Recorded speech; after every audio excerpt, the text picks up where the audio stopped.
नहमदुहु व नुसल्ली व नुसल्लिमु अला रसूलिहिल करीम अम्मा बाद फ़ाऊज़ु बिल्लाहि मिनश शैतानिर रजीम बिस्मिल्लाहिर रहमानिर रहीम। अस्सलामु अलैकुम व रहमतुल्लाहि व बरकातुहू।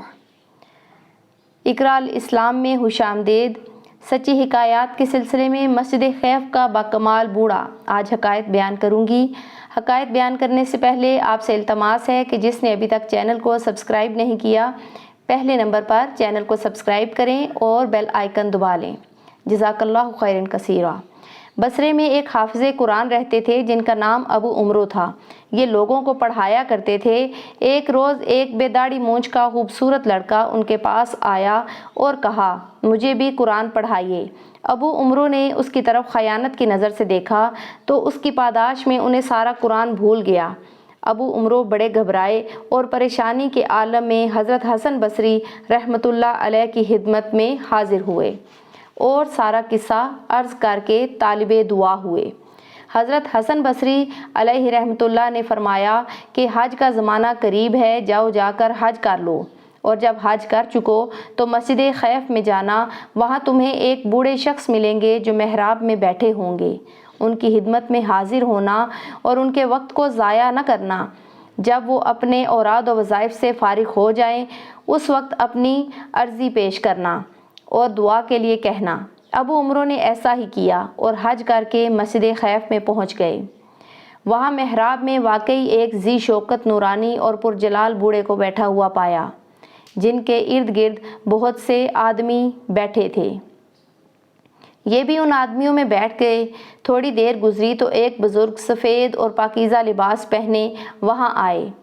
लोग उनके सामने गए और सलाम किया और आपस में बातचीत करते रहे और जब नमाज का वक्त आया तो वह बुज़ुर्ग चले गए और लोग भी उनके हमराह चले गए और वह बूढ़े बुज़ुर्ग तन्हा रह गए।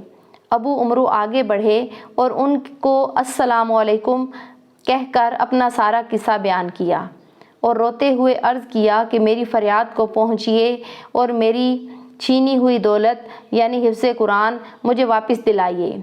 वो बूढ़े शख्स गमनाक से हुए और फिर कुन अखियों से आसमान की तरफ नज़र की। अभी उन्होंने नज़र नीचे न की थी कि अबू उमरो पर सारा कुरान फिर कशफ हो गया। अबू उमरो मारे खुशी के उनके कदमों में गिर गए और बूढ़े बुज़ुर्ग पूछने लगे कि तुझे मेरा किसने बताया था? अबू उमरो ने जवाब दिया कि हज़रत हसन बसरी ने।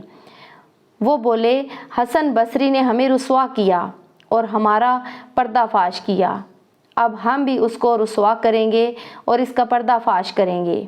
फिर फरमाया कि तुमने उस बुज़ुर्ग को देखा जो ज़ोहर की नमाज से पहले यहाँ आए थे, जिसका सफ़ेद और पाकीज़ा लिबास था और जो सबसे पहले चले गए थे? अबू उमरो ने कहा, हाँ देखा था। फरमाया, वो हसन बसरी ही थे। हर रोज़ नमाज ज़ोहर बसरा में पढ़कर यहाँ आते हैं और हमसे बातचीत करते हैं और दूसरी नमाज के वक्त बसरा चले जाते हैं। फिर फरमाया कि जिसका इमाम हसन बसरी जैसा हो, इसको हमारी दुआ की क्या हाजत है। मुश्किल के वक्त बुज़ुर्गों की खिदमत में हाजिर होकर फ़रियाद करने से और बुज़ुर्गों की दुआ से बड़ी बड़ी मुश्किलें हल हो जाती हैं।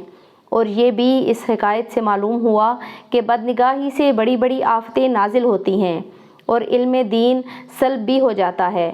और ये भी मालूम हुआ कि अल्लाह वाले अपने कमालात को छुपाते हैं और बावजूद अलू शान के तवाज़ो इख्तियार फरमाते हैं और उनमें अपनी बड़ाई का ख्याल तक नहीं आता, बल्कि वो दूसरे बुज़ुर्गों को ही बड़ा समझते हैं।